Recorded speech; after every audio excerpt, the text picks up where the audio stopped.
여성은 참 신비한 존재. 여자는요, 생리를 하고 난 다음에 1일부터 18일까지 점점 기분이 좋아진대요.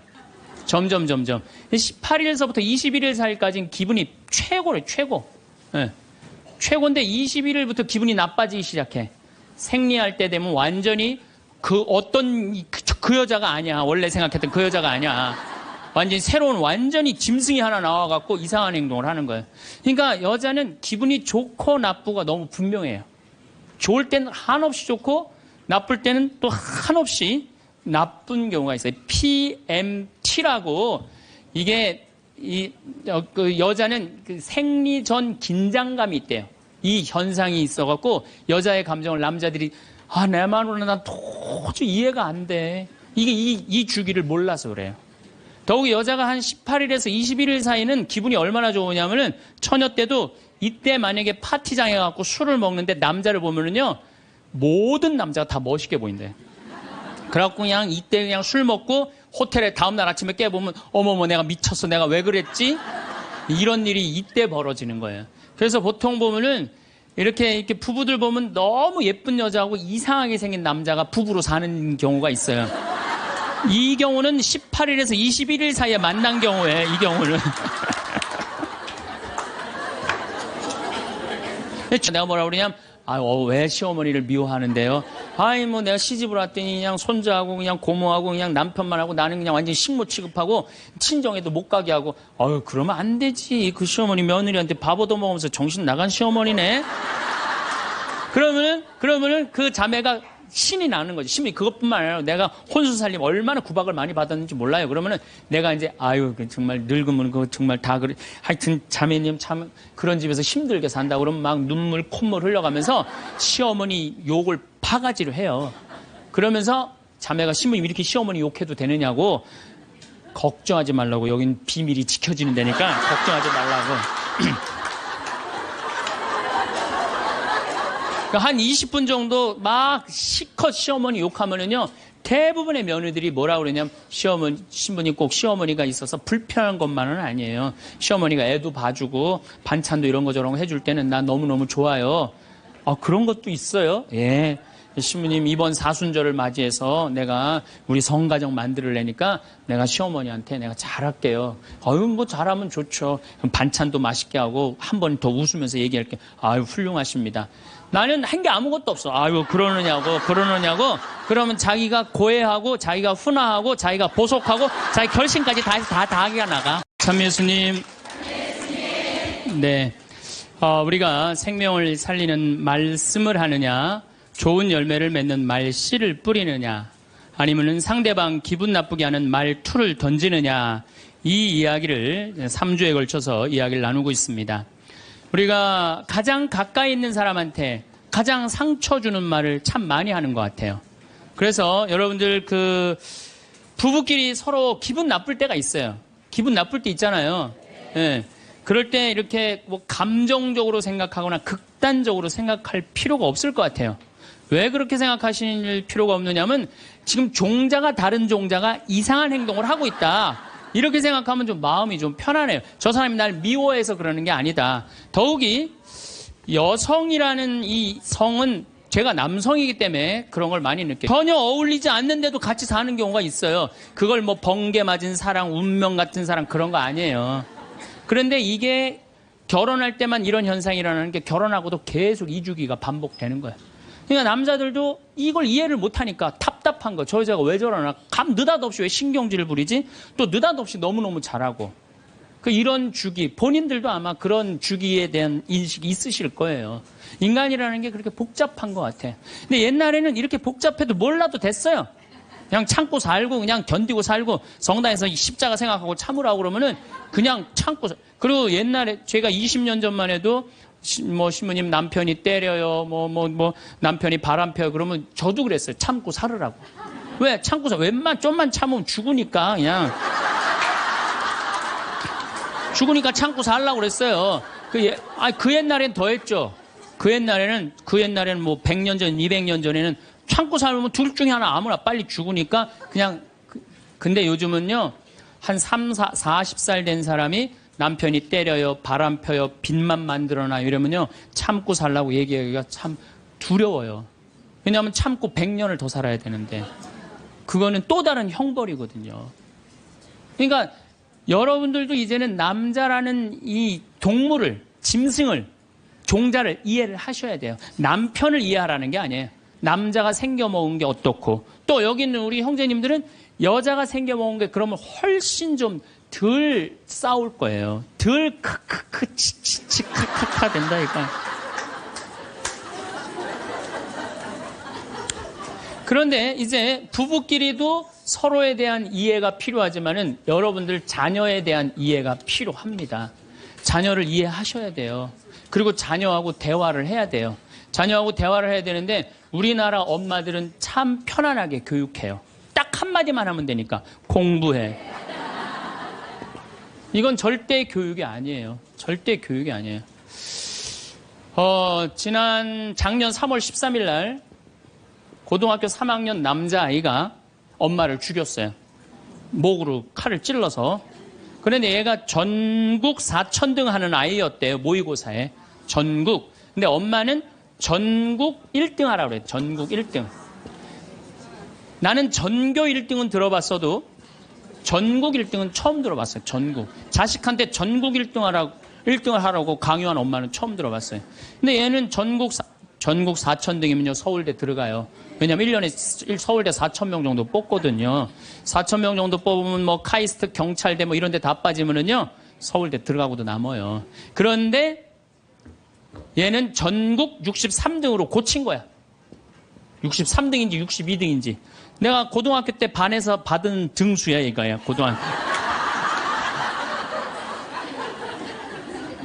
그런데 엄마가 이 성적표를 받아보고 아이를 야구방망이 골프채로 8시간을 두들겨 팼다는 거예요.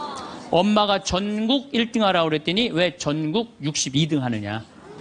근데 3월 14일이 무슨 날이냐면 학부용 진학 상담하는 날이야. 얘는 전국 62등도 8시간 두들겨 맞았는데 이거 전국 4,000등 걸리면은 나는 죽는다. 그래갖고 엄마를 미리 죽인 거예요. 얘 지금 감옥에 가 있어요. 1차 재판 끝났어요. 3년형인가 지금 나왔어요. 나는 얘는 엄마를 죽였다고 생각하지 않아요. 시험 감독관을 죽인 거예요. 시험 감독관을. 근데 우리는 자녀들한테 공부하라는, 왜 공부해야 되는지, 인생에 대한 철학, 삶의 진리 이런 얘기 전혀 하지 않아요. 그냥 무조건 공부하라. 무조건 공부하라 그래. 그러니까 애들이 왜 공부해야 되는지도 모르고 부모가 하라고 그러니까 지겨워도 하는 거예요. 그러니까 부모가 지겨운 거예요. 부모가 지겹고 부모하고 말을 섞기 싫고. 여러분들 맨날 초등학교 이제 한 5학년만 되면은 남편이 맨날 술 먹고 들어와. 남편이 요즘 경기가 안 좋아갖고 400만 원을 벌어야 되는데 150만 원밖에 못 벌어. 400만 원을 벌었는데 150만 원밖에 못 벌어. 그래갖고 남편이 걱정이 돼갖고 맨날 술을 먹고 들어와요. 그러면은 엄마가 한다는 소리가 그래요. 지겨워 죽겠어. 뭐하러 나하고 결혼했어. 술하고 결혼하지. 내가 이혼을 하든가 말든가 해야지. 아빠는 맨날 술 먹고 들어오고. 초등학교 5학년만 되면은 여자의 초등학교 5학년 애들 눈치가 빨라요. 아, 우리 집이 지금 심각하구나. 엄마 아빠가 곧 이혼하면 나는 엄마하고 살아야 될까 아빠하고 살아야 될까 고민해요. 아빠가 밤 10시에 술이 취해갖고 들어왔어. 그래도 딸이라고 아빠 들어왔냐고. 아빠 오셨어요? 아빠가 한다는 소리가 우리 딸 이리 와. 아빠가 안아줄게. 걱정하지 말고 넌 들어가서 공부해. 이 아빠가 다 알아서 할게. 아니 엄마는 이혼한다는데 뭘 다 알아서 한다는 거야. 근데 엄마는 지겨워 죽겠어. 내가 이혼하든지 말든지 이런 소리 하면요. 얘는 마음 잡고 공부 못합니다. 공부하란다고 공부하는 게 아니거든요. 정말 지혜로운 엄마는 어떤 엄마인 줄 알아요? 남편 술 취해갖고 들어오면은 방에다 뉘어놓고 근심 어린 얼굴로 쳐다보는 초등학교 5학년 딸아, 아빠가 맨날 술 먹고 들어오니까 걱정되지? 엄마 나 걱정돼. 아빠가 왜 저래 조금? 사실은 아빠가 요즘 경제가 좀 어렵지 않니? 너도 알다시피 지금 유럽에 그리스 사태 터졌잖아. 그리고 이란 핵무기 때문에 지금 석유값이 자꾸 올라가고 있어. 그리고 미국은 리먼 브라더스 경제 위기가 왔잖아. 이렇게 어려운 경제 위기가 와서 아빠가 한 달에 400을 벌어야 되는데 150밖에 못 벌어. 근데 너도 알다시피 우리 핸드폰 네 식구 쓰면은 20만 원이야. 그 다음에 전기세 10만 원이야. 그 다음에 아빠 차 운행하고 우리 버스 타고 전철 타고 다니는 거 30만 원이야. 우리가 라면만 먹고 살아도 60만 원이야. 네 학원비, 동생 학원비 50만 원 들어가. 그러고 난 다음에 우리 아파트 부금 100만 원 들어가. 한 달에 최소한 250은 있어야 되는데 150밖에 6개월 동안 아빠가 지금 이렇게 우리 집이 마이너스야. 그래서 아빠가 저렇게 근심 걱정이 돼서 저렇게 술을 먹고 들어오니 네가 좀 이해를 해줬으면 좋겠다. 이렇게 말하면요, 얘는 방에 들어가서 고민해요. 우리 집을 위해서 내가 도대체 뭘 해야 될까 고민해요. 그런데 우리는 자녀들한테 이런 얘기 일체하지 않아요. 일체하지 않고 너는 들어가서 뭐 하라고 그래? 공부하라고 그래. 그러니까 애들이 공부를 왜 해야 되는지 모르잖아요. 유대인들은요, 초등학교 1학년만 되면은 왜 우리가 이 초막절을 지내야 되는지, 왜 우리가 과월절을 지내야 되는지, 할머니, 할아버지는 어떻게 살았고, 엄마, 아빠는 어떻게 살았고, 다 얘기해줘요. 그러니까 우리나라 애들은, 이스라엘 애들은 초등학교 1학년 때부터 철드는 거예요. 우리 역사, 이런 역사 안에서 내가 살아가야 되는구나. 제가 지난 3월 달에 내가 이제 다음 겨울에 저기 12월 달에 그 강의를 이제 말씀을 드릴 거예요. 3월 달에 이스라엘에 초청을 받아서 갔다 왔어요. 근데 마침 내가 그 사막 체험을 했는데 그때 이스라엘의 영재 아이들이 거기 왔었어요. 천재 아이들이죠. 근데 이스라엘은 고등학교 3학년 18살만 되면요, 무조건 군대 가야 돼요. 3년. 남자고 여자고 다 3년. 근데 걔네들이 전부 다 의대 합격한 애, 공군사관학교 합격한 애, 다 그런 애들이야. 그래서 내가 물어봤어요. 니네들은 18살만 되면은 군대를 간다는데 너희들 정말 군대 가고 싶느냐? 내가 물어봤는데 걔네 눈빛이 반짝반짝 그러면서 나는 이 나라를 위해서 가겠다는 거예요. 그리고 그냥 가는 것도 아니고 반드시 가고 난 기쁘게 가겠다는 거예요. 얘네들은 역사, 의식, 가정의식 다 있는 거야. 그러니까 우리나라 애들은 20년 동안 역사 얘기도 안 듣고 사람 살아가는 도리 얘기도 안 듣고 무조건 뭐만 하라고 그래? 공부만 하라고 그래. 제가 얼마 전에 내 친구의 친구가 세상을 떠났어요. 근데 그 세상 떠난 사람 여자예요. 근데 고등학교 2학년 딸이 있고 대학교 1학년 아들이 하나 있는 거야.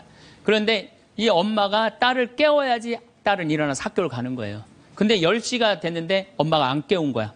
엄마가 왜 나를 안 깨웠지? 10시가 됐는데 부엌에 보니까 심장마비로 죽은 거예요. 심장마비로 죽었는데 아들이 이제 올라왔죠. 지방대학 다니면서. 아들이 올라왔는데 아들이 장례 때 하나 울질 않더래요. 우리 친구가 가서 보니까. 그리고 그냥 슬퍼하질 않더래요. 그런데 장례하는 날 아빠한테 그러더래요. 아빠, 나 내일 MT가 있는데 나 그거 꼭 가고 싶은데 나 어떻게 하면 좋으냐고. 나 내일 MT 가게 해달라고 그러더래요. 철이 안 들은 거죠. 그런데 여러분들, 얘가 철이 왜 없을까요? 누가 이렇게 철없이 키웠을까요? 부모가 철없이 키운 거예요. 뭐 하라고 그런 거야? 공부하라고 그러는 말 외에는 한 얘기가 없는 거예요. 공부하라는 얘기. 우리 집에 이 형제가 4형제. 근데 우리 둘째 형이 머리가 나빠요. IQ가 99에. 난 126인데. 근데 우리 둘째 형이 중학교 1학년 때 어느 날 갑자기 공부를 잘하는 거예요. 반에서 1, 2등을 하는 거예요. 그리고 좋은 고등학교 가고 좋은 대학 나와서 대기업 하고 요즘 아주 그냥 번듯한 회사의 사장이에요. 그래서 내가 3년 전에 형한테 물어봤어요. 형은 IQ가 자기 항상 그러니까 난 99밖에 안 된다고. 형은 IQ가 99밖에 안 되는데 왜 이렇게 공부를 잘하고 사회에서 이렇게 정말로 남들 부러워하는 자리까지 올라갔느냐고. 왜 IQ가 99밖에 안 되는데 왜 갑자기 공부를 잘하느냐고 내가 물어봤어요. 근데 형이 이런 말씀을 저한테 하더라고. 형이 신부님, 내가 중학교 1학년 때 아버지가 간 수술했어요. 큰 간 수술을 했어요. 난 초등학교 4학년 때 기억나요. 아버지 병원에 가면 천도복숭아 따먹었던 거 기억나요. 그리고 아버지가 퇴원을 하고 다음날 허리를 구부리고 출근을 하시더래요. 근데 우리 형이 보니까 어머니가 그랬대요. 여보, 며칠 쉬었다가 나가라고. 그렇게 허리를 구부리고 어떻게 출근을 하느냐고. 근데 아버지가 그러더래요. 나는 내 자식 먹여 살리고 공부시키려면 오늘부터 나가야 된다고. 그걸 일주일 동안 이 99짜리 IQ가 지켜본 거예요. 일주일 동안 지켜보면서 자기가 그런 생각을 했대요. 내가 저 아버지를 위해서 해야 되는 건 공부다. 그래갖고 이 99 IQ가 코피가 터져가면서 공부를 한 거예요. 근데 그 아들은 내가 봐도 그때부터 효자인데 지금까지도 효자예요. 왜? 부모의 삶에 동참했기 때문에. 여러분들은 자녀를 여러분들의 삶에 얼마나 동참시키세요? 어제 내가 평창에서 강의를 했는데 할머니 한 분이 평생 한 번도 그런 얘기 안 했대, 자식한테. 먹여주고 재워주는 거 외에는 한 게 없다는 거예요. 여러분들, 개는요, 10마디 알아듣는데요. 기다려, 앉아, 손, 엎드려, 이 정도 알아듣는데요. 그리고 원숭이는 한 30마디 알아듣는데 자기네들끼리도. 사람은 적어도 하루 한 집에서 살면서 10,000마디는 해야 된대요. 근데 우리가 자녀들한테 무슨 얘기해? 일어나, 밥 먹어, 학교 가, 숙제, 공부해, 시험은 10마디 정도밖에 안 한 거야. 20년 동안. 어떤 하느님을 사랑하는 거, 사람을 사랑하는 거, 살아가면서 사람의 도리, 우리 집안의 내력, 그런 얘기 생전 안 하는 거예요. 생전. 내가 어떤 고민을 하는지, 내가 어떤 갈등 속에서 사는지, 아빠하고 어떤 추억이 있는지 그런 거 전혀 모르는 거예요. 밥만 먹여주는 그러니까 10마디 이상 안 한 거예요. 그러니까 내가 자녀를 키우면서 계속 들어가서 공부해 10마디 이상 안 한 이 집은 무슨 집이냐? 개 같은 집이에요. 개 같은 집. 사람 집이 아니에요. 사람 집이 아니에요. 다정한 대화를 할 수가 없는 거야. 그러니까 우리 이 둘째 아들은 정말 그때부터 지금 나이가 50이 넘었는데 아직까지도 효자예요. 그래서 내가 이렇게 나보다 신부가 됐으면 더 잘 살았을 거예요. 둘째 형이. 근데 큰 형은 이제 우리 어머니 아버지가 이제 휴가를 이제 우리 생태마을 요즘은 이제 거의 못 오시는데 휴가를 오면 이제 누나, 큰아들, 둘째 아들이 돌아가면서 모시고 와요. 근데 이제 큰아들도 자기도 조그만 공장을 하는데 막 이제 바쁘니까 바쁜 와중에 어머니 아버지 모시고 오는 거 아니에요. 오다가 어머니가 아이고 얘야 묵주를 까먹었다 그러면 신경질을 부린대요. 바빠 죽겠는데 어떻게 하라고 그러냐고 지금 일주일만 손가락으로 하고 오라고 그냥. 그런데요. 근데 둘째 아들은 어머니가 딱 이제 아들 둘째 아들이 태우고 평창에 오다 얘야 묵주를 까먹었다 그러면 둘째 아들은 그런데 우리 어머니가 저한테 해준 얘기예요. 어머니 걱정하지 마세요. 톨게이트 앞에서도 그런데 어머니 걱정하지 마세요. 차 돌리면 되죠 뭐. 그리고 그 차를 돌려갖고 30분 동안 집에 가서 그 묵주를 찾아서 모셔다 드린다는 거예요. 그러니까 부모가 불편한 게 싫은 거야. 왜? 이 자식은 중학교 1학년 때부터 누구의 삶에 동참한 거야? 부모의 삶에 동참한 거야. 여러분들은 자녀들을 언제부터 삶에 동참시켰어요? 부모가 속이 썩는지 아빠가 힘든지 고통스러운지 그런 건 하나도 얘기 안 하잖아요. 그리고 너는 뭐만 하면 돼? 공부만 하면 되는 거야. 저는 요즘 우리 사회가 지금 굉장히 거칠다 그래요. 왕따, 그 다음에 학원 폭력, 성폭력, 굉장히 아주 충격적인 사건들이 많이 벌어지잖아요. 내가 보기에는 이거는 다 집안에서 교육이 말이 안 통해서 그래. 부모가 진리를 애들한테 알려줘야 될 거 아니야. 진리를. 근데 그런 얘기 생전 안 하는 거예요. 공부한다고 되는 일이 아니에요. 공부한다고.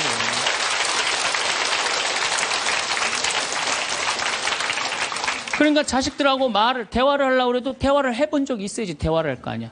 공부하라는 말 외에는 해본 적이 없는데. 그래서 엄마 명동에 어때? 좋았어? 좋았어. 어떻게 좋았어? 그냥 좋았어. 넌 들어가서 빨리 공부해. 자, 그렇다면은 내가 어떻게 하면 대화를 잘할 수 있을까? 말을 잘할 수 있을까? 첫 번째, 들어라. 우리가 이게 부족해요. 듣는 게 부족해. 우리나라 사람들이 듣는 게 부족해. 제가 평택에서 본당 신부할 때 교우가 한 5,000명 됐었어요. 본당 신부 혼자 하는데 하루에 고해성사를 200명, 300명이 보는 거예요. 너무너무 힘든 거야. 그러니까 내가 주일날 막 교우들이 1분 이상 고해를 하면 막 신경질이 나는 거야. 그러니까 할머니들이 그냥 신부님 내가 6.25 때 시집 와갖고 그냥 독자 집에 시집을 왔는데 아들을 하나 낳았어요. 아들을 하나 낳았는데 그놈이 독자라고 내가 너무 오냐 해서 키우다 보니까 이놈을 장가를 보냈는데 이놈이 이혼을 해갖고 손자를 나한테 맡겨갖고 내가 지난주에 그 손자 찾으러 다니느냐고 주일미사를 빠졌어요. 주일미사 빠졌는데 왜 6.25 전쟁부터 시작을 해. 그래서 내가 그래요. 저 교우들한테 항상 교육할 때 죄는 간단히 죄 진 것만 얘기해라. 과정은 설명하지 말고. 그러니까 참 교우들도 죄 결론만 얘기하는 게 참 답답할 거 아니야. 고해소에서 그 답답한 속을 털어놔야 되는데 신부님은 막 200명, 300명 주름 기다리고 있고. 근데 내가 능평이라는 데 본당 신부를 딱 갔는데 교우가 500명이야. 딱 10분의 1이야. 고해소에 들어가고 성물돌 끝났는데도 들어오는 사람이 아무도 없는 거야. 너무 심심한 거예요. 그래갖고 이제 고해소에 딱 들어오면 너무 반가운 거예요. 그래갖고 신부님 저 시어머니를 미워했어요. 그럼 평택에서는 4계명 부모에게 효도하라고 그랬는데 미워하면 안 된다. 예수님이 십자가 생각하고 시어머니한테 잘해라. 딱 간단해. 그렇게 했는데 능평에서 이 자매 나가면 이제 아무도 안 들어오니까 이 자매 나가면 아무도 안 들어오니까 내가 뭐라고 그러냐면 왜 시어머니를 미워하는데요? 아이, 뭐 내가 시집을 왔더니 그냥 손자하고 그냥 고모하고 그냥 남편만 하고 나는 그냥 완전 식모 취급하고 친정에도 못 가게 하고, 그러면 안 되지. 그 시어머니 며느리한테 밥 얻어먹으면서 정신 나간 시어머니네? 그러면은 그 자매가 신이 나는 거지. 신이 그것뿐만 아니라 내가 혼수 살림 얼마나 구박을 많이 받았는지 몰라요. 그러면은 내가 이제 정말 늙으면 그거 정말 다 그래. 하여튼 자매님 참 그런 집에서 힘들게 산다. 그러면 막 눈물 콧물 흘려가면서 시어머니 욕을 바가지로 해요. 그러면서 자매가 신부님 이렇게 시어머니 욕해도 되느냐고, 걱정하지 말라고. 여긴 비밀이 지켜지는 데니까 걱정하지 말라고. 한 20분 정도 막 시컷 시어머니 욕하면은요, 대부분의 며느리들이 뭐라 그러냐면, 신부님 꼭 시어머니가 있어서 불편한 것만은 아니에요. 시어머니가 애도 봐주고 반찬도 이런 거 저런 거 해줄 때는 나 너무너무 좋아요. 그런 것도 있어요. 예. 신부님 이번 사순절을 맞이해서 내가 우리 성가정 만들려니까 내가 시어머니한테 내가 잘할게요. 뭐 잘하면 좋죠. 그럼 반찬도 맛있게 하고 한 번 더 웃으면서 얘기할게요. 훌륭하십니다. 나는 한 게 아무것도 없어. 그러느냐고. 그러면 자기가 고해하고, 자기가 훈화하고, 자기가 보속하고, 자기 결심까지 다 하기가 나가. 말은요, 들어주기만 하면 돼요. 여러분들 친구들하고 뭐 좀 상담할 때 지적질 할 필요 하나 없어요. 나이 50, 60 넘어갖고, 너 그러니까 네가 그 꼴로 사는 거야. 그러면 자기 속 얘기하는 사람이 너 그러니까 그 꼴로 사는 거야. 그럴 때 맞아. 내가 그래서 내가 이 꼴로 사나 보다. 그럴 것 같아요. 기분 나빠할 것 같아요. 당연히 기분 나빠하죠. 당연히. 우리 집에 많은 그 중고등학교 학교 다니기 싫어하는 애들을 데리고 와요. 요즘 내가 바빠서 거의 상담을 못 하는데 데리고 오면은 얘가 학교를 안 간다는 거예요. 중학교 2학년, 3학년 애가 학교를 관두겠다는 거예요. 그러면 내가 많은 경우 상담을 하면은 거의 90%는 그랬던 것 같아요. 너 학교 많이 다니기 싫으니? 네, 다니기 싫어. 그럼 관둬. 뭐 다니기 힘들고. 신부님한테 다니라고 설득하러 데리고 왔는데 신부님이 뭐라 그래? 나는 이제 그렇게 마음 먹고 애가 오는 거예요. 저 엄마가 날 저기까지 데려간 거는 나를 학교를 다시 다니게 설득을 시키려고 저 신부를 만나게 해주는구나. 근데 내가 관둬. 뭐하러 다녀? 내가 엄마한테 자세히 얘기해 줄 테니까 너 관둬. 근데 왜 다니기 싫은데 이거 이유가 뭐야? 그럼 공부도 따라가기 힘들어. 그래, 맞아. 한번 따라지면 그거 못 따라가. 너 있잖아. 너는 머리로 살 놈이 아니라 내가 보기엔 몸으로 살 놈이다, 너. 너 우리 생태마을에 와갖고 농사나 져라. 그러면 이제 자기 친구 얘기, 부모한테 섭섭한 얘기 다 해요. 그럼 얼마나 힘들었겠니? 그거 다니기, 너 수업 시간에 조는 이유가 있지. 이해를 해야지 알아서 볼 거 아니야. 이해도 안 되는데 눈 뜨고 쳐다보고 있는 거 쉽지 않지. 신부님 그거 어떻게 알았냐. 다 내가 옛날에 해봐서 알아. 한 1시간 동안 얘 동감 해주고 고개만 끄덕여주면요. 얘네들이 거의 끝날 때 뭐라 그러는지 알아요? 신부님 막 그래도 아무리 생각해봐도 중학교는 졸업해야 될 것 같아요. 아니야. 중학교 졸업할 필요 없어. 나중에 네가 철 들으면 졸업해도 돼. 자퇴 그냥 하는 걸로 하자. 아니에요, 신부님. 중학교 졸업하는 게 나을 것 같아. 그래? 그러면 가서 한번 다녀봐. 다니다 힘들면은 꼭 나한테 얘기하면 내가 꼭 엄마한테 얘기해 줄게. 그래서 중학교, 고등학교, 대학 졸업한 애들 많아요. 아직도 연락하는 애들이 많아요. 신부님 감사하다고. 그러면 내가 아이하고 면담할 때 엄마들이 나한테 이렇게 신부님 무슨 얘기 했느냐는 거예요. 무슨 얘기? 난 한 얘기 아무것도 없어요. 그냥 고개만 끄덕여 준 거예요. 그런데 여러분들은 자녀들한테 대화할 때 뭐를 얘기해요? 조금만 고생하면 너 괜찮을 텐데 왜 그 고생을 안 하느냐? 너 2년, 3년만 지나면 대학 들어가면 너 마음대로 할 텐데 너 공부해. 걘 지금 지옥 같은데. 그러니까 강요하는 거야. 대화가 아니야. 대화가. 그러니까 안 되는 거예요.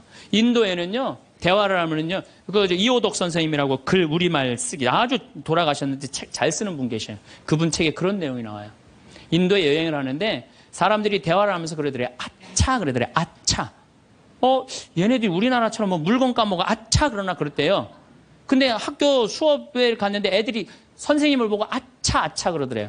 그래서 그게 무슨 뜻이냐 그러니까 내가 지금 네 이야기를 들어주고 있으니까 네 말이 맞다라는 뜻으로 내가 아차 해주는 거. 네 말이 사람이 지금도 고개를 끄덕이는 분데 그게 참 중요해요. 고개를 끄덕이는 게 중요한 거예요. 그래서 나는 이렇게 교우들이 상담하거나 우리 신부들이 가끔 상담 올 때도 있어요. 특히 신부들이 상담 올 때는 내가 거의 말 안 해요. 자기네들 다 하니까 고개만 끄덕여 주는 거예요. 고개만. 그럼 뭐 관두겠다 뭐 이런 신부들도 그냥 계속 고개만 끄덕여주는 거예요. 한 3시간, 4시간 계속. 그러면 3시간, 4시간 정도 이제 가겠다고 일어나잖아요? 그럼 내가 못 일어나요. 너무 흔들어갖고 어지러워서. 그런데 놀랍게도 답을 찾아가는 신부들이 많아요. 답을 찾아가서 사제로 잘 살아요. 내가 여러분들 나이 30, 40 넘어서 답 모르는 사람이 있어요. 인생에 답 모르는 사람이 있어요. 근데 내가 지금 저 사람한테 내 얘기를 하는 건 이 답답한 속을 좀 알아달라는 얘기예요. 그러니까 여러분들 대화의 기본은 판단하지 않고 들어주는 거예요. 판단하지 않고 그냥 그 사람 마음에 공감해 주는 거예요. 두 번째, 내가 대화 다 잘하고 싶다. 이기려 하지 마라. 우리가 이 대화에 이게 뭐예요? 이 쥐래. 이기려고. 말하면 내가 꼭 저 사람을 설득해서 이기려고 그래. 근데 여러분들 설득이 돼요? 안 돼요. 내 남편도 설득이 안 되는데. 그렇죠? 내 자식도 설득이 안 되는데 남이 설득이 되겠어요?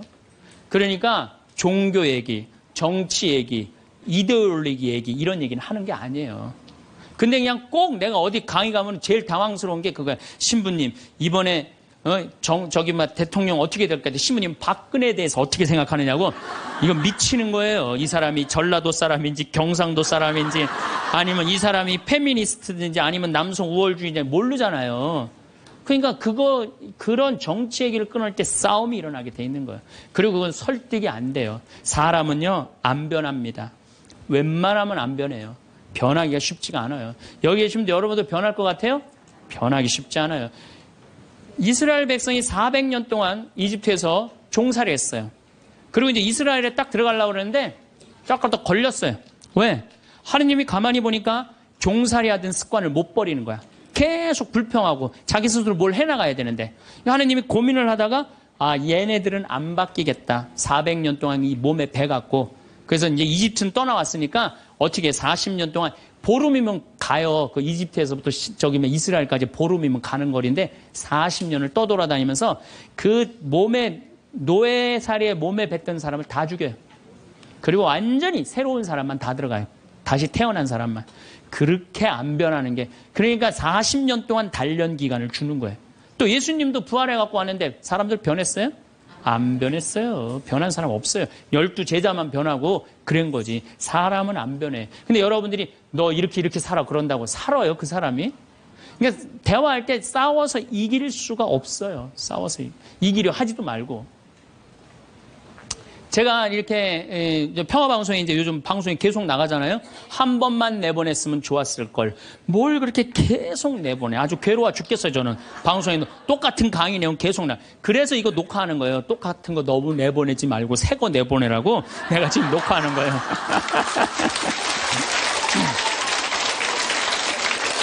그런데 우리 PD님이 나한테 그러는 거예요. 신부님 시청률이 1위라는 거예요. 정말 기분이 좋더라고요. 그리고 이제 평화방송 다시 보기에도 보면은 댓글이 고맙다 막 쫙 올라와 있어요. 자긴 종교가 다른데도 내 걸 본대요. 그런 분들도 많아. 그런데 딱 한 사람이 천주교 성직자 맞음 이렇게 썼어요.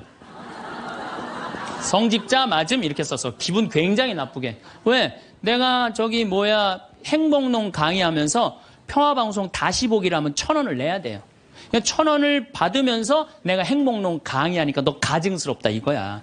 너 성직자 맞냐 이거야. 천주교 신부 맞느냐 이거예요. 그러니까 네가 진짜 행복농 강의 제대로 하려면 받지 말아라 이거예요. 근데 나는 안 받아요. 평화방송이 받는 거지 나는 안 받아요. 나 거기서 받아갖고 평화방송에 나 돈 한 푼도 안 줘요.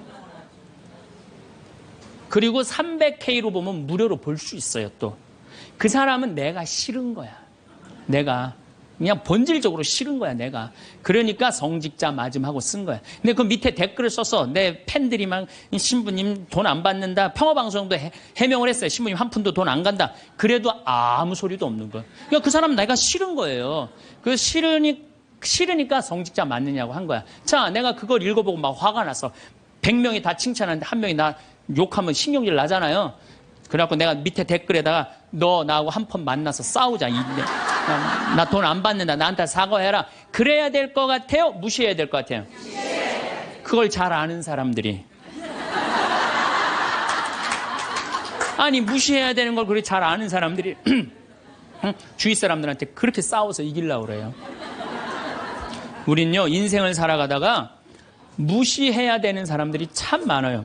우리가 인생 살면서요, 저는 제가 이렇게 강의를 하니까 모든 사람이 다 날 좋아할 거라는 생각은 절대 안 해요. 절대 안 합니다. 왜냐하면 내 강의를 듣는데 내 강의 싫어하는 사람들이 있어요. 그리고 그 사람들 자유예요. 얼마든지 싫어할 수 있어요. 내가 그 사람들 무시하는 것도 내 자유예요. 근데 그 사람들은 머리 드밀고 싸우고 이렇게 사느니 죽는 게 낫다. 뭐하러 그래? 나 사랑하는 사람이 훨씬 많은데. 그럼 내가 사랑하는 사람한테 마음을 뺏겨야 될 것 같아요? 염장 지르는 사람한테 마음 뺏겨야 될 것 같아요? 어느 누구한테 마음 뺏겨야 돼? 사랑하는 사람한테. 여러분들도 마찬가지라는 거예요. 그러니까 오늘 이렇게 생각해서 내 볼이 누군가, 그 사람한테 내가 마음을 빼앗기고 시간을 빼앗고 열정을 빼앗긴다면 여러분들은 타자 자격 없고 인생 살 자격 없는 거예요. 그건 걸러내야 돼요. 이기려 하지 마세요. 골라내시면 돼요. 그러니까 우리들이 모든 사람한테 사랑받으려고 그럴 때 그때 미치는 거예요. 네. 날 사랑하는 사람도 있고 사랑하지 않는 사람도 있고. 반대로 뒤집어서 얘기해 봅시다. 여러분들 다 사랑해요? 아니요. 여러분들 마음에 안 드는 사람 있어요, 없어요? 있어요. 남들도 똑같은 거예요. 그렇게 생각하면 스트레스 받을 일이 하나도 없죠. 네. 그냥 내 맛있는 거 집 잡혀서 사 먹으러 다니면 돼. 자, 세 번째, 대화를 잘하려면 지는 법을 배워야 돼요. 이기려 하지도 말지만 지는 법을 배워야 돼. 여러분들 우리가 살아가면서 이걸 대한민국이 못해요. 아니 내가 맨날 이겨야만 돼? 1등만 해야 돼? 2등 할 수도 있고 꼴등 할 수도 있고, 내가 달리기 하면 달리기 잘하고 노래하면 노래 잘하고 그림은 그림 잘해, 다 잘해야 돼요? 그렇지 않아요.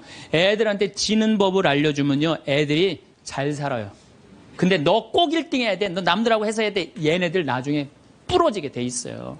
지는 법을 가르쳐. 제가 이제 호주에 이제 강의 갔다가 우리 생태마을에 여름에 환경 교육을 해요. 아이들이 한 300명 정도 왔어요. 주일미사 이제 딱 토요일 날 들어와고 주일미사를 딱 하는데 300명이 앉아서 미사를 하더라고요. 근데 미사를 하는데 우리 생태마을은 여름에 더우니까 우리가 아이스크림을 직접 만들어서 판매를 해요.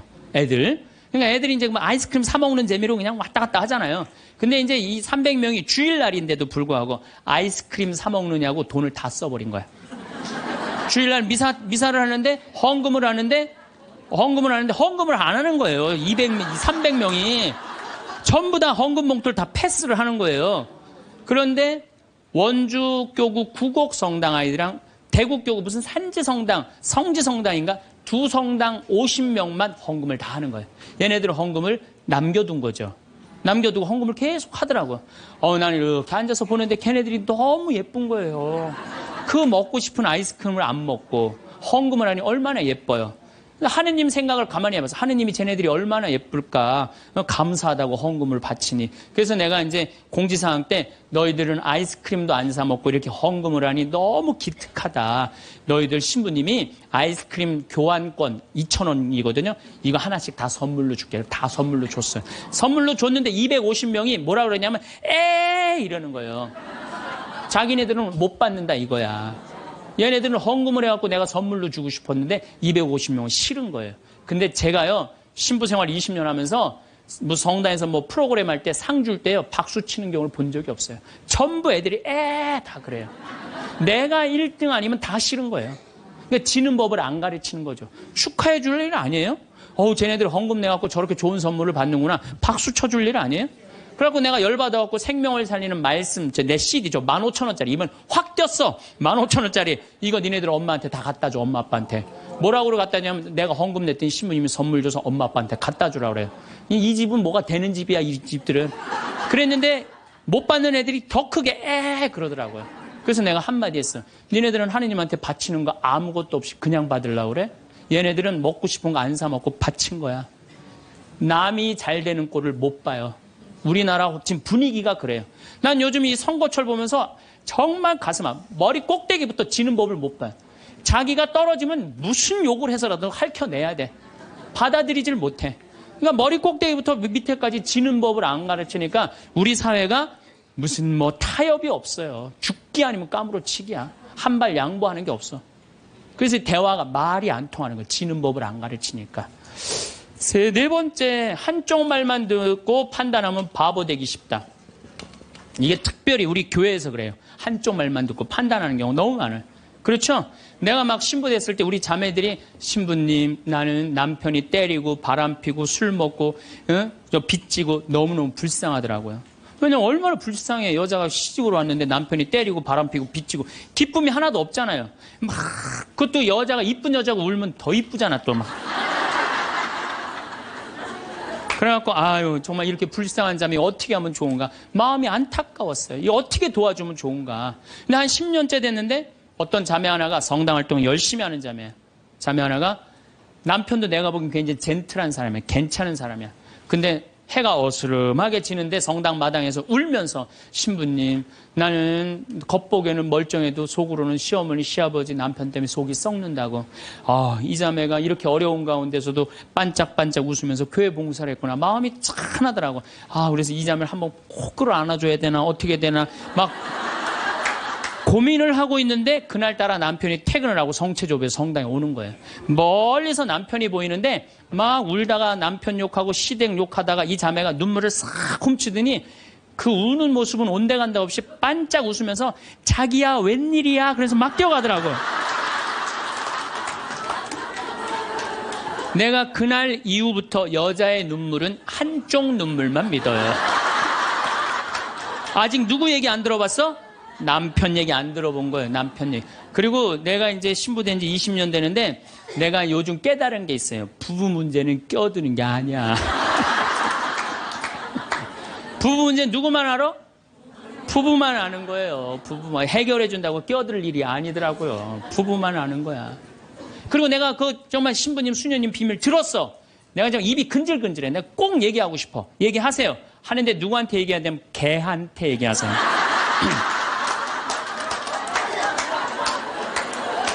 걔한테 얘기하세요. 걔는 말을 옮깁니까? 안 옮깁니까? 안 옮겨요. 사람은 옮겨요. 그래갖고 그 공동체를 깨트리는 경우도 많아요. 그 공동체를 깨트리는. 우리가 신앙생활하면서 얼마나 잘못하는 것 중에 하나가 한쪽 말만 듣고 판단하는 거. 그래서 신앙생활하는 사람 머리가 더 복잡해. 너무나 이상한 소리를 많이 들어갖고. 제가 미국에 강의를 갔는데 자매들이 그러는 거야. 어떤 유명한 신부님이 은퇴하고 장가를 갔다는 거예요. 그래서 아니 그분이 장가 갈 분이 아닌데 내가 그래. 근데 또 갔는데 또 이번엔 또 다른 대학 유명한 교수 신부님이 은퇴해갖고 장가를 갔다는 거예요. 둘 다 장가를 갔다는 거예요.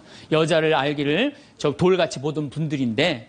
그래서 나는 속으로 아니 그분들이 은퇴할 분 장가 갈 분들이 아닌데. 그래갖고 내가 이번에 1년이 지나고 난 다음에 동창 신부들 모여갖고 야 나 미국에 가고 이런 얘기를 들었다. 그랬더니 한 동창 신부가 그런 얘기를 무슨 소리야. 지난주에 나하고 같이 미사 봉헌하고 신부님이 성서 강의했는데.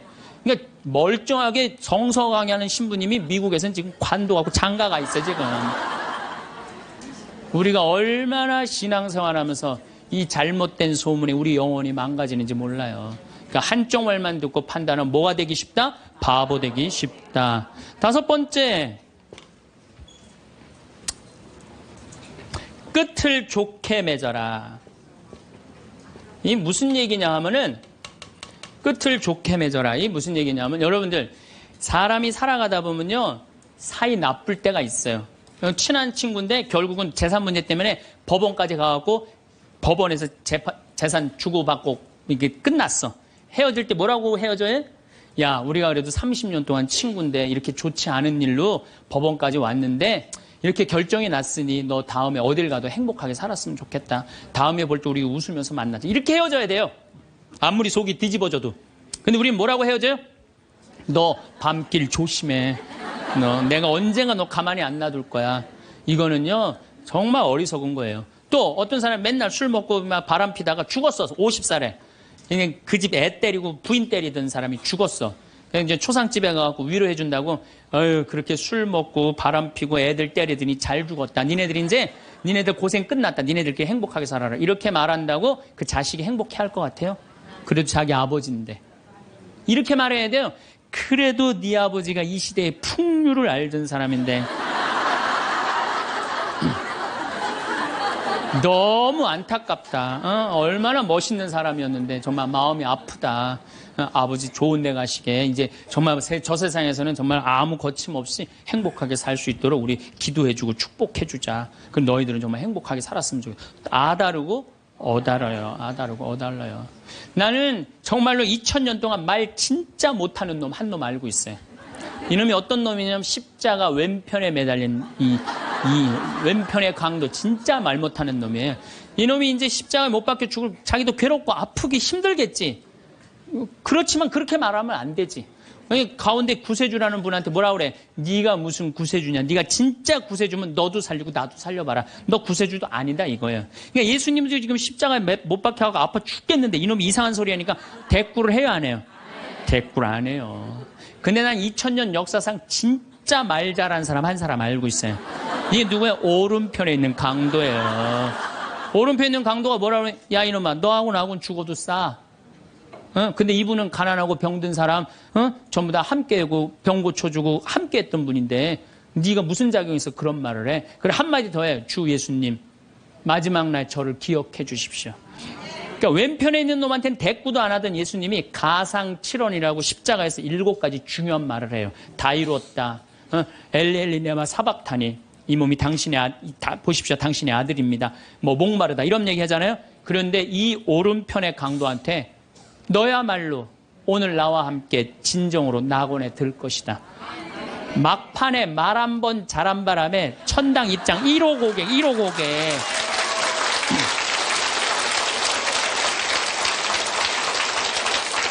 여러분들, 우리가 사람이라는 것이요, 이 말이요, 복을 불러일으키기도 하고 화를 불러일으키기도 해.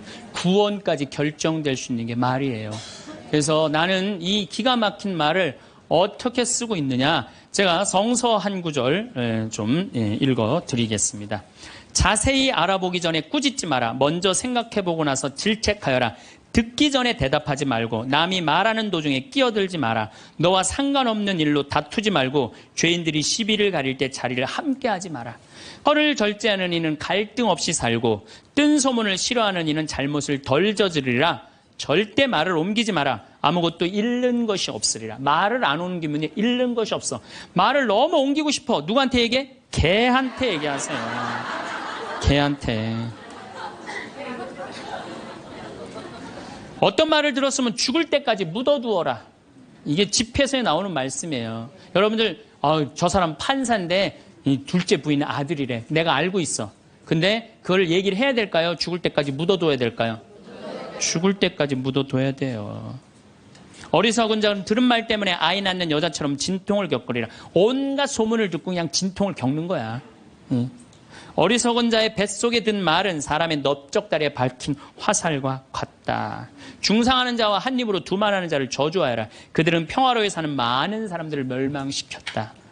그래서 여러분들, 말이라는 거는요, 너무 중요한 거예요. 그래서 난 과연 생명을 살리는 말씀을 하는 사람이냐, 좋은 열매를 맺는 말 씨를 뿌리는 사람이냐, 입만 열면 공동체를 파괴하고 상대방 가슴에 멍을 들게 하는 말투를 던지는 사람이냐, 이거 잘 생각하시고 여러분들은 생명을 살리는 말씀을 전하는 분들이 되고 좋은 열매를 맺는 말 씨를 뿌리는 분들 되기를 바라겠습니다. 아멘. 감사합니다. 성공한 사람들을 보면 크게 두 부류로 나뉘는 걸 알 수 있습니다. 하나는 자신이 성공했다고 여기저기 떠벌리고 다니는 사람들, 그리고 또 하나는 조용히 아무 말 없이 자기 삶을 사는 사람들입니다. 우리는 흔히 성공을 하면 자연스럽게 자랑하고 싶어질 거라고 생각하죠. 좋은 차를 사고 비싼 시계를 차고 SNS에 멋진 사진을 올리고 싶을 겁니다.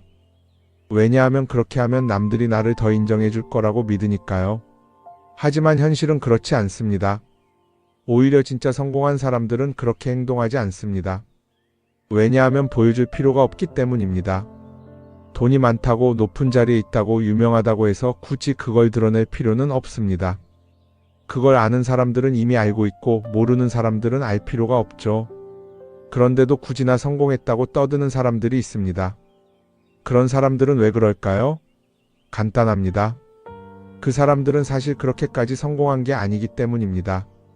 우리는 종종 SNS에서 성공한 사람들을 봅니다. 해외여행을 가고 고급 레스토랑에서 밥을 먹고 멋진 차를 타고 다니는 모습? 그런데 가만히 보면 그런 걸 보여주는 사람들은 언제나 뭔가를 팔고 있습니다. 강의를 팔든 자기 브랜드를 홍보하든 아니면 단순히 자기 자존감을 유지하려고 하든 간에 결국 목적이 있는 거죠. 진짜 부자들은 그렇게 하지 않습니다. 오히려 조용히 아무도 모르게 자기 일을 합니다. 왜냐하면 자랑해서 얻을 게 없기 때문입니다. 오히려 괜히 잘난 척했다가 사람들에게 이용당하거나 시기와 질투를 받거나 쓸데없는 오해를 사는 게 더 피곤합니다. 이건 단순한 돈 이야기가 아닙니다. 사회적인 성공을 이룬 사람들도 마찬가지입니다. 진짜 실력 있는 사람들은 자기 실력을 굳이 떠벌리지 않습니다. 왜냐하면 그럴 필요가 없으니까요. 자기 분야에서 최고라면 사람들이 먼저 알아서 찾아옵니다. 반대로 실력이 부족한 사람일수록 자기를 포장하려고 애씁니다. 우리가 흔히 듣는 말이 있죠. 빈수레가 요란하다. 이 말이 괜히 있는 게 아닙니다. 정말 내실이 있는 사람들은 굳이 시끄럽게 굴지 않습니다. 반대로 겉만 번지르르한 사람들은 자기가 얼마나 대단한지 떠들고 다닙니다. 이걸 좀 더 현실적인 예로 들어볼까요? 동창회에 나가면 꼭 이런 사람이 있습니다. 옛날에는 별거 아니었는데 갑자기 잘 됐다고 나타나서 자기가 얼마나 성공했는지 자랑하는 사람. 처음에는 다들 와 대단하다 하고 들어주지만 시간이 지나면 어떨까요? 대부분 속으로 이렇게 생각할 겁니다. 저 사람 뭐 저렇게까지 티를 내? 결국 그런 사람은 점점 멀어지게 됩니다. 반면에 정말 성공한 사람들은 조용합니다. 굳이 자기가 어떻게 살고 있는지 설명하지 않죠. 그런 사람들은 오히려 주변에서 먼저 알아보고 자연스럽게 존경을 받습니다. 그게 진짜 성공입니다. 그럼 우리는 어떻게 해야 할까요? 내가 뭔가를 이루었을 때 굳이 남들에게 알릴 필요가 있을까요? 물론 가까운 사람들에게 좋은 소식을 전하는 건 좋습니다. 하지만 굳이 모든 사람들에게 나 이렇게 잘 살고 있어요 하고 알릴 필요는 없습니다. 그런 행동은 결국 나에게 득이 되지 않습니다. 성공이라는 건 원래 조용한 겁니다. 내가 잘 되고 있으면 주변 사람들이 자연스럽게 알게 됩니다. 굳이 내가 말하지 않아도 내 행동과 태도에서 묻어나오게 되어 있습니다. 그러니 굳이 보여주려고 애쓰지 마세요. 오히려 그게 더 진짜 성공한 사람의 태도입니다. 사람은 사회적 동물이라고 하잖아요. 혼자 살아갈 수 없고 결국 사람과의 관계 속에서 기쁨도 얻고 때로는 상처도 받습니다. 그런데 한 가지 생각해 볼 게 있어요. 우리가 정말 인간관계가 필요해서 맺고 있는 걸까요? 아니면 그냥 그래야 한다고 배워서 어쩔 수 없이 유지하고 있는 걸까요? 어릴 땐 친구 많으면 좋다고 하죠. 사회생활에서도 인맥이 중요하다는 말을 많이 합니다. 그런데 정작 주변을 보면요. 인간관계가 넓은 사람일수록 스트레스를 더 많이 받아요. 전화벨이 울릴 때마다 이번엔 또 무슨 부탁일까 싶고 단체 채팅방에서 메시지가 올 때마다 이걸 또 어떻게 대답해야 하나 고민하죠. 관계가 많아질수록 책임과 피로도 함께 늘어나는 겁니다. 어떤 사람들은 인간관계를 줄이면 외롭지 않겠냐고 해요. 그런데 가만히 생각해보면 진짜 외로움을 느끼는 순간이 언제인지 아세요? 오히려 불필요한 인간관계 속에 있을 때입니다. 같이 밥을 먹고 얘기를 나누는데도 뭔가 허전하고 대화가 컥 돌고 속마음을 나누지도 못할 때? 그럴 때 우리가 더 외롭다고 느끼죠. 그렇다고 당장 인간관계를 다 끊어버릴 순 없겠죠. 하지만 적어도 내가 정말 소중하게 여겨야 할 관계와 그냥 관성적으로 유지하는 관계는 구분할 필요가 있습니다. 예를 들어 매번 나한테 부탁만 하고 정작 내가 어려울 땐 연락 한 번 없는 사람. 내가 실수하면 뒷담화를 하면서 내 앞에서는 웃는 사람. 이런 관계를 굳이 계속 이어갈 이유가 있을까요? 가끔은 이런 경험도 있을 거예요. 우연히 어떤 사람과 친해졌는데 만난 지 얼마 되지도 않았는데 너무 많은 걸 털어놓는 사람들 있죠. 자기 속사정부터 가족 문제, 직장 고민까지 쏟아내는 사람들. 이런 경우 두 가지의 가능성이 큽니다. 하나는 그냥 감정적으로 의존할 사람이 필요해서일 수도 있고 또 하나는 내가 믿을 만한 사람인지 떠보는 걸 수도 있어요. 어떤 경우든 이런 관계는 오래가기 어렵습니다. 사실 친밀함이라는 건 시간이 필요한 법이에요. 적당한 거리를 두고 천천히 서로를 알아가야 하는데 초반부터 급격하게 가까워진 관계는 쉽게 무너지는 경우가 많습니다. 처음엔 친하다고 생각했는데 어느 순간 사소한 일로 틀어지고 결국 남보다 못한 사이가 되는 거죠. 그러면 인간관계를 어떻게 해야 할까요? 답은 간단합니다. 억지로 맺지 말고 굳이 유지하려고도 하지 않는 거예요. 내가 편한 관계라면 자연스럽게 이어질 것이고 그렇지 않다면 서서히 멀어질 겁니다. 그리고 그걸 억지로 붙잡지 않아도 괜찮습니다. 관계를 유지하는데 에너지를 쓰기보다는 정말 소중한 관계에 집중하는 게 더 낫지 않을까요? 어떤 사람은 내가 인간관계를 줄이면 나중에 나 혼자 남는 거 아니냐 걱정하기도 해요. 그런데 생각해보면요, 진짜 나를 위하는 사람은 많지 않아요. 인간관계를 줄인다고 해서 완전히 혼자가 되는 게 아닙니다. 오히려 불필요한 관계를 정리하고 나면 남아있는 관계들이 더 단단해지고 가치 있게 느껴질 겁니다. 예전엔 인맥이 자산이라는 말을 많이 했어요. 그런데 요즘은 꼭 그렇지도 않죠. 오히려 불필요한 인간관계가 많으면 그게 짐이 될 수도 있어요. 적당한 거리, 적당한 선. 이걸 잘 지키는 게 결국엔 가장 편한 인간관계를 유지하는 방법 아닐까요? 한번 곰곰이 생각해 보세요. 지금 내 주변에 있는 사람들 중에서 내가 정말 편하게 만날 수 있는 사람이 몇 명이나 되는지, 내가 억지로 맞춰주고 있는 관계는 없는지. 관계를 줄이면요, 외로워지는 게 아니라 오히려 더 자유로워집니다. 그리고 자유로워진 만큼 내 인생에서 정말 중요한 것에 집중할 수 있게 됩니다. 인간관계 너무 많은 걸 신경 쓰다 보면 정작 중요한 걸 놓칠 수 있어요. 그러니까 이제는 한 번쯤 정리해보는 것도 나쁘지 않을 겁니다. 사람들이 돈을 많이 벌고 싶어 하는 이유가 뭘까요? 단순히 돈이 많으면 좋으니까? 물론 그것도 있겠지만 사실 돈을 원하는 진짜 이유는 더 나은 삶을 살기 위해서겠죠. 그런데 문제는 돈을 많이 번다고 해서 반드시 삶이 나아지는 건 아니라는 겁니다. 오히려 더 많이 벌수록 더 많이 쓰게 되는 경우가 많아요. 가끔 이런 생각해 본 적 없으세요? 예전에는 돈이 지금보다 훨씬 적었는데 이상하게 그때가 더 여유로웠던 것 같다. 왜 그럴까요? 사실 우리가 원하는 건 돈 그 자체가 아니라 돈을 통해 얻을 수 있는 자유인데 돈을 벌면 벌수록 그 자유를 잃어버리는 경우가 많아요. 더 좋은 차, 더 좋은 집, 더 좋은 옷을 사면서 점점 더 많은 돈이 필요해지고 결국엔 돈을 벌기 위해 또다시 일해야 하는 악순환에 빠지게 되는 거죠. 한번 생각해 봅시다. 우리가 정말 필요해서 뭔가를 사는 경우가 얼마나 될까요? 필요해서라기보다는 남들이 가지고 있으니까 없어 보이기 싫으니까 혹은 그냥 기분 전환을 위해서 소비하는 경우가 훨씬 많아요. 그리고 그런 소비를 할 때마다 스스로 이렇게 합리화를 하죠. 이 정도는 나를 위한 투자야. 그런데 가만히 보면 그 소비가 진짜 나를 위한 소비인지 아니면 그냥 사회가 만든 기준에 끌려가고 있는 건지 헷갈릴 때가 많습니다. 예를 들어 예전에는 스마트폰 하나면 충분했는데 이제는 스마트워치도 있어야 하고 무선 이어폰도 필요하고 태블릿도 있어야 할 것 같고 하나를 사면 또 다른 무언가가 필요해지는 시기예요. 사실 이건 우리가 그렇게 만들어진 겁니다. 광고도 그렇고 SNS도 그렇고 자꾸 우리에게 이렇게 말하죠. 이걸 사야 더 행복해질 수 있어요. 그런데 정작 그걸 사고 나면 어때요? 처음 며칠은 좋죠. 그런데 시간이 지나면 또 다른 걸 사고 싶어져요. 왜냐하면 물건이 우리를 오래 행복하게 만들어주지는 않거든요. 특히 요즘은 SNS가 이런 소비 심리를 더 부추기는 것 같아요.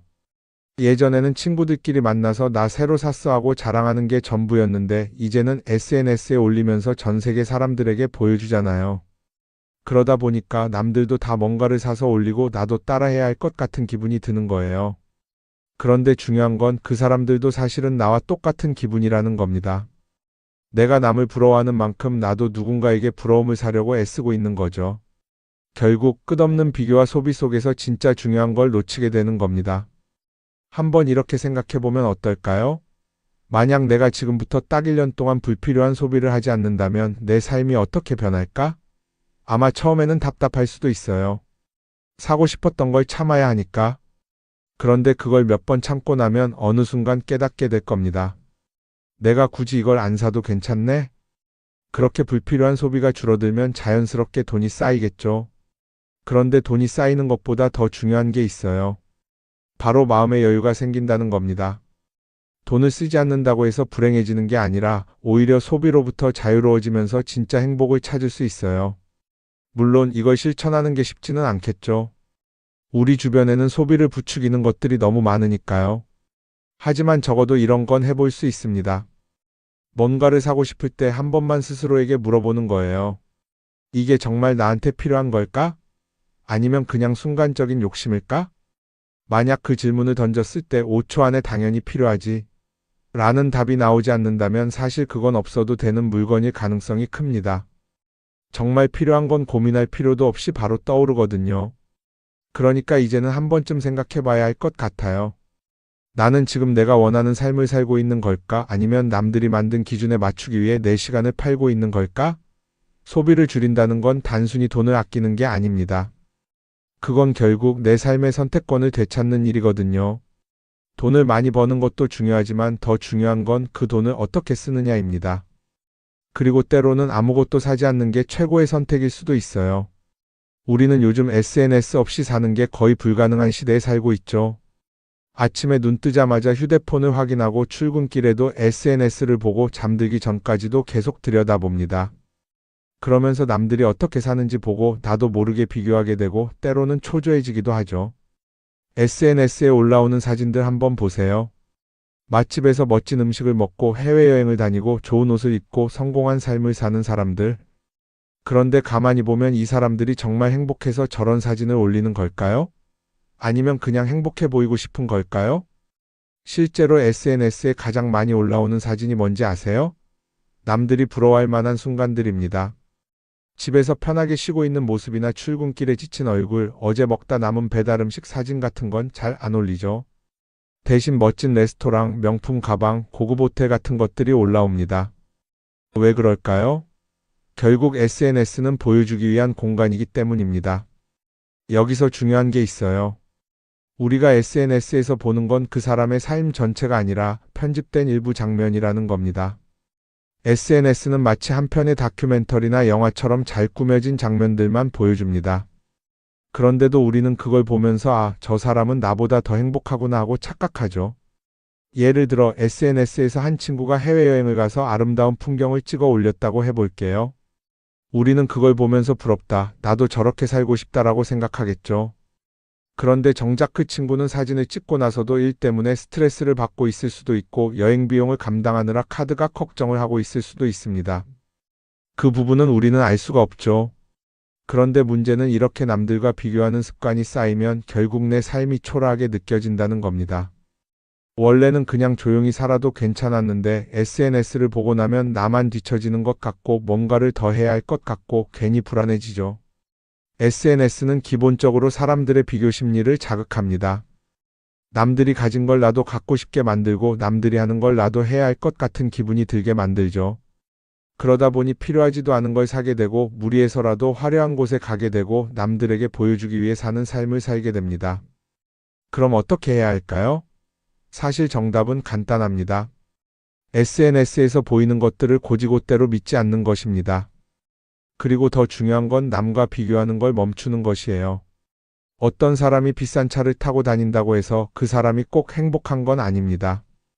좋은 차를 타고 다니지만 밤마다 사업 걱정에 잠 못 이루는 사람도 많아요. 반대로 대중교통을 이용하지만 마음 편하게 사는 사람도 있죠. 결국 행복은 보이는 것이 아니라 느끼는 것입니다. SNS를 덜 보면 덜 불행해진다는 연구 결과도 있어요. 하루 종일 남의 삶을 보면서 비교하는 시간을 줄이면 내 삶에 집중할 수 있는 시간이 많아지는 겁니다. SNS를 완전히 끊을 필요는 없지만 최소한 그 안에 있는 것들이 전부 진짜라고 생각하지 않는 태도는 필요합니다. 우리는 누구나 자신만의 속도로 살아가고 있어요. 남들은 남들대로 사는 거고 나는 나대로 살면 됩니다. SNS에서 남들의 화려한 모습을 볼 때마다 한 번쯤 이렇게 생각해 보세요. 이건 그 사람이 보여주고 싶은 삶일 뿐이다. 그러면 조금은 편해질 겁니다. 사람들은 다들 자기 인생을 살아간다고 생각하죠. 그런데 가만 보면 정말 자기 인생을 사는 사람이 얼마나 될까요? 많은 사람들이 사실은 남이 만들어 놓은 기준에 맞춰서 살고 있어요. 좋은 대학, 좋은 직장, 좋은 차, 좋은 집. 다들 이런 걸 목표로 삼지만 정작 내가 원하는 삶이 뭔지 깊이 생각해 본 적이 없는 경우가 많아요. 이건 어릴 때부터 교육받아온 방식과도 관련이 있어요. 우리는 어릴 때부터 이렇게 살아야 한다는 틀 안에서 자라죠. 공부 열심히 해서 좋은 성적을 받아야 하고 좋은 직장을 가져야 하고 결혼도 적당한 때에 해야 하고 마치 인생이 정해진 수순이라도 있는 것처럼요. 그러다 보니 나 스스로 정말 원하는 걸 고민하기보다는 그냥 남들이 정해놓은 목표를 따라가게 돼요. 그런데 이렇게 남의 기준에 맞춰서 살다 보면 어느 순간 공허함을 느끼게 됩니다. 이게 정말 내가 원했던 삶인가? 하는 의문이 들 때가 오죠. 어릴 땐 성적이 목표였고, 사회에 나와서는 연봉이 목표였고, 결혼하고 나서는 아이 교육이 목표였는데 그 목표를 이루고 나면 허무한 거예요. 계속 뭔가를 이루긴 했는데 정작 나는 어디에 있는지 모르겠는 거죠. 진짜 중요한 건 내가 원하는 게 뭔지를 아는 것이에요. 그런데 이게 쉽지 않죠. 오랫동안 남의 기준대로 살아왔기 때문에 막상 내가 정말 원하는 게 뭐지? 하고 물어보면 선뜻 대답하기 어려운 경우가 많아요. 하지만 이 질문을 하지 않으면 우리는 평생 남이 정한 기준 속에서 살게 됩니다. 그럼 어떻게 해야 할까요? 첫 번째로 필요한 건 내가 왜 이런 생각을 하게 됐는지 스스로 점검하는 거예요. 예를 들어 내가 비싼 차를 사고 싶다고 생각한다면 그게 정말 내 필요 때문인지 아니면 남들에게 잘 보이기 위해서인지 한번 따져봐야 해요. 만약 남들이 나를 어떻게 볼까 하는 게 더 중요하다면 그건 내 기준이 아니라 사회가 만들어 놓은 기준일 가능성이 큽니다. 두 번째는 다른 사람의 의견에 휘둘리지 않는 연습을 하는 거예요. 우리는 살아가면서 끊임없이 남들의 평가를 받죠. 그 나이에 그런 걸 시작한다고? 지금 그게 가능하겠어? 이런 말들이 우리를 흔들어 놓습니다. 그런데 그런 말에 신경 쓰다 보면 결국 아무것도 하지 못하게 돼요. 중요한 건 남들이 뭐라고 하든 내가 결정하는 거예요. 물론 남의 조언을 들을 수도 있고 참고할 수도 있죠. 하지만 최종 결정은 항상 내 몫이어야 합니다. 내가 결정하고 내가 책임지는 거. 그렇게 해야 내 삶을 온전히 내 것으로 만들 수 있어요. 세 번째는 내가 한 선택에 책임지는 자세를 가지는 거예요. 많은 사람들이 무언가를 선택하고 나서도 후회하죠. 괜히 이걸 했나? 이 선택이 잘못된 건 아닐까? 그런데 한 가지 확실한 건 후회한다고 해서 과거가 바뀌지는 않는다는 거예요. 내가 한 선택이라면 그 선택이 틀렸다고 해도 받아들이고 그 안에서 최선을 다하는 게 더 중요해요. 이렇게 말하면 그럼 실수하면 어떡하죠? 라고 걱정하는 분들도 있을 거예요. 하지만 생각해보면 우리가 실수를 두려워하는 이유도 결국 남의 시선 때문이에요. 내가 실패하면 남들이 날 어떻게 볼까? 이런 걱정이 더 크죠. 그런데 남들은 생각보다 우리한테 관심이 없어요. 우리가 성공하든 실패하든 남들은 자기 삶을 사느라 바빠요. 그러니까 내 인생의 주인은 결국 나 자신이라는 걸 명확히 할 필요가 있어요. 내 선택을 하고 그 선택에 책임지면서 남이 아니라 나에게 맞는 길을 찾는 것. 그게 진짜로 내 삶을 살아가는 방법이 아닐까요? 어쩌면 우리는 너무 오랫동안 이렇게 살아야 한다는 틀 속에 갇혀 있었는지도 모릅니다. 하지만 이제는 한 번쯤 생각해 봐야 합니다. 나는 진짜 내 삶을 살고 있는가? 그리고 만약 아니라면 지금부터라도 조금씩 바꿔보면 어떨까요?